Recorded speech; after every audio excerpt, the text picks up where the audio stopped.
So one of the most common questions I'm asked is, how the heck do you measure if any of this is working? Are you struggling with generating enough intent in those ICP accounts, or are you really struggling further down funnel? So I have a set of leading indicators and lagging indicators that I recommend folks take a look at, and 6th Sense actually helps you do that through the platform as well. I'm going to talk about lagging indicators first because often they're more common and you're probably already looking at some of those. Things like pipeline generated. How is that pipeline converting into revenue? What's the average selling price of your closed won deals? And how are deals progressing through the pipeline? If you're looking at this as well as even velocity metrics, I encourage you to look at it by geo, by go-to-market segment, potentially by industry, and by sales team.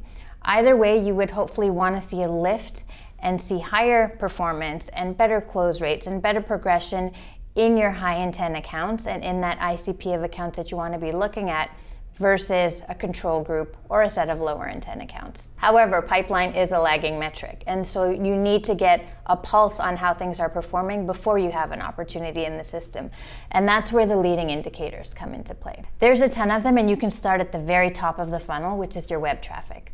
6th Sense allows you to actually push your segment, that entire ICP list of accounts, into Google Analytics so that you can get a sense of not only what total traffic you're generating or you're attracting to your website, but what portion of that is from accounts that really matter to you and are part of your ICP. If you know, for example, that X% of web traffic is from ICP accounts, you can go further and understand, are they engaging with different types of content?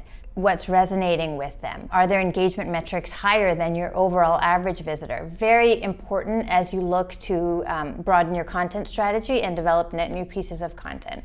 Once you've attracted the right type of traffic, you want to make sure that you are building out that buying and persona group onto your account record. And so we look at things like our contact coverage on an account record in CRM, and make sure that we have the right personas already living in the system so that when that account is ready to be passed to sales, sales has the complete information that they need to start their job and really engaging those personas.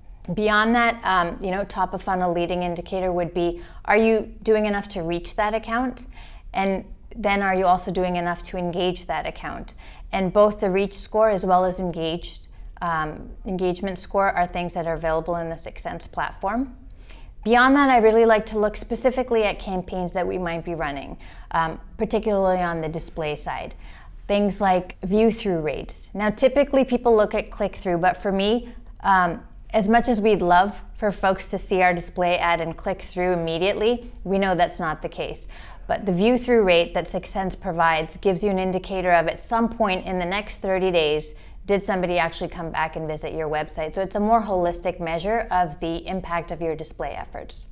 Of course, the campaigns are great. Beyond that, you want to look at actual volume of 6 QAs that you are generating, because that will eventually lead into pipeline, as well as how quickly your sales teams are getting into those accounts. So once marketing's done all the hard work to generate demand, is sales actually responding in a timely fashion?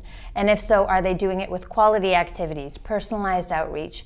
And then, of course, how many meetings are they booking, and are those meetings eventually turning into stage 0 opportunities? So the leading indicators are really equally important in my eyes, because you want to get a pulse of how your programs and how that overall demand strategy is performing, and then eventually generating pipeline and ultimately revenue.